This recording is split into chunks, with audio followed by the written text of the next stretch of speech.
Kwa fursa hii naomba nimkaribishe mwenyekiti wetu wa wamama wa makanisa yote ya Mlima wa Moto, kipenzi chetu, rafiki yetu, anaitwa Rogate Buhatwa.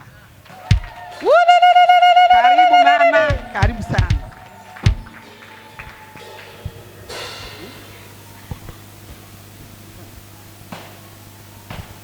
Bwana Yesu asifiwe. Amen.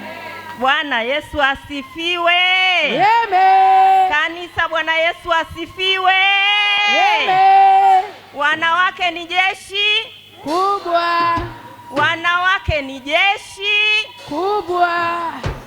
Leo ni siku yetu, siku ya wanawake duniani, sio Mlima wa Moto peke yake, dunia nzima.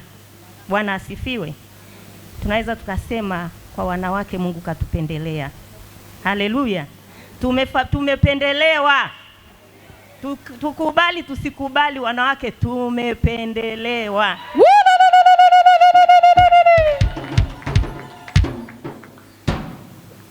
Alafu tukaambiwa pamoja na kupendelewa, lazima sisi yani kutakuwa na kichwa.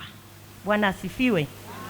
Pamoja na kupendelewa, lakini lazima sisi wanaume lazima tuwatii.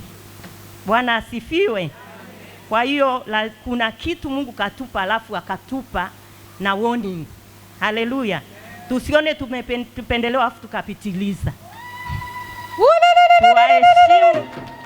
Tuwaheshimu pia wanaume. Wanaume oye! Oye! Wababa oye! Oye! Mungu awabariki sana. Kabla hatujaendelea, tuna kauli yetu mbiu kidogo tunayo hapa. Kwa hiyo tutampa msomaji aisome vizuri kabisa na kwa umakini kabisa, na wote tusikilize. Mungu awabariki sana.